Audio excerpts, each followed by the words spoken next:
From Bravery Media, this is Appendix B, short conversations about the largest challenges facing higher education marketers. My name is Joel Goodman. With me is Kristen Van Dorn. Hi, Kristen. Hi, how's it going? Great. We were talking last time about the frustrations between websites that are outdated from a content or design or structural standpoint and the relationship and tension that is held with external marketing strategies like paid advertising and things like that. Yeah, and I kind of wanted to get into some of the pitfalls that you might run into if you're running against a paid media campaign that isn't supported by your current website, and what that might feel like for a prospective audience member. And so the first thing I wanted to draw your attention to is if your proofs of concept or your social or data proofs are supportive of your paid media. So oftentimes people will run a paid campaign that will say that they're innovative or that they are offering exceptional student experiences or that they're tethered to the job market. Then that paid media campaign will send people to a website where you have quotes about how well a student did or what kind of job they got from 2008. Yeah. Or you might have some statistics on your site about how your students were employed that go back to like 2017, which doesn't seem like it's that long ago. But to a prospective student, they want to know how students are doing now. Right. And they want to know what opportunities are for them in this job market, not the job market of 5 years ago. And so if your social proofs or your data proofs are not aligning with your campaign, then a student may feel like the experience isn't making sense to them. Or why would you send me here? Tell me that you have these things when I can't find them. Yeah. And it's a couple of different problems there. It's one, it's an issue, I think, to your point with design continuity and, you know, things feeling familial.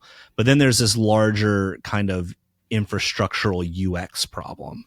The sort of thing where if you are running a paid ad for, say, let's take an MBA program, because that's always the one that people are dumping money into. An MBA program, and you send someone to a search landing page, you know, that one of these ad agencies that we work with in higher ed has set up. And all it contains is like a white paper download that doesn't really say anything and a few little bullet points and maybe a short description. Like, if that's not enough to get that person to apply or inquire about the program, they're either gonna bounce. They might, if they're super resourceful, go to your main website and search around and try to find that program information and hope that you have a little bit more detail there. But if not, then you've already kind of put yourself at a disadvantage, especially if they get onto your main website during a little bit of a search and they just can't find the thing they're looking for because you don't have a program finder, or you're putting them, you know, in front of a 60-point bullet list of all the programs that you have. That's something that can be fixed pretty easily, but still the Band-Aid is there of putting this ad in place and hoping that the volume that gets pushed into a search landing page is going to make up for those really potentially qualified leads that could come through your website because you actually have good content and you have actually shown care for them. I totally agree with that. And then on top of that, I think that if your messaging doesn't match the facts, like, so if you are saying something like you have bleeding edge programs or you have innovation, but like the experience doesn't feel that way. Yeah.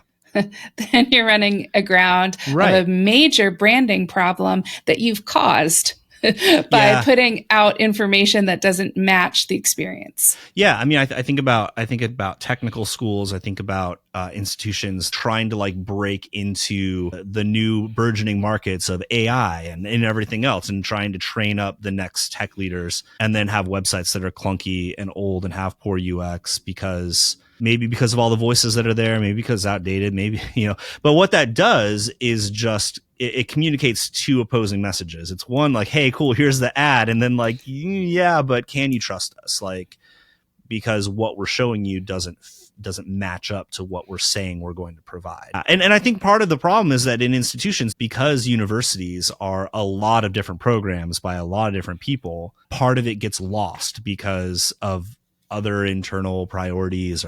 Yeah, I mean, think about saying something like you're very student focused or that you put your students first. A lot of institutions say we're students first.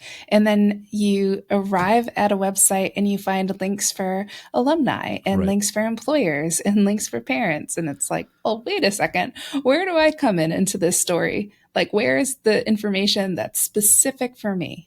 And how do I validate this? You're a student first. So I think what we're saying is that it's important to make sure that we aren't over-promising on the marketing side of things, or that we're at least aware of the incongruities that come about between the things that we say and what we want to aspire to be in our programming, in our branding, in our messaging and marketing, and what we actually offer, whether that's from a design side on the website or the actual content, the actual UX and experience. Like the experiential side has to fit what we're saying we do. We can't just talk about it or show something and then not back it up.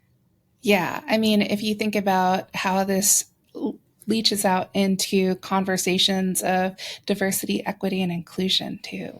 You might see digital campaigns featuring really diverse students. And then you arrive at a website that hasn't been updated in 4 years. The photography and the video all show a lot of students that look really similar to one another and don't feature the same diversity that you're putting in your paid media. That would create a lot of trust issues.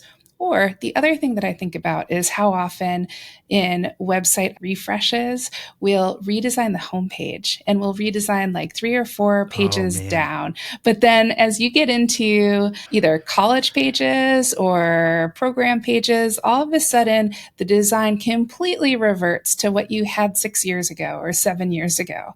And you have old page templates, you have clunky design, you have things that feel really out of date. Yeah. I see that all the time as we just kind of look around on the web. It's like, and institutions get so excited about the new homepage that they have worked so long. If you can only update the homepage, maybe a couple of landing pages, and the rest looks really old, I think that signals, on top of what you just said, Kristen, or on top of those troubles, I think it signals that there's further internal issues that need to be addressed. It means everyone wasn't on the same page. It means not everyone is happy about this. It means not everyone could agree on what needed to happen. It means there are too many voices in it. And yeah, that's just another data point that erodes at that trust factor. Thank you for listening to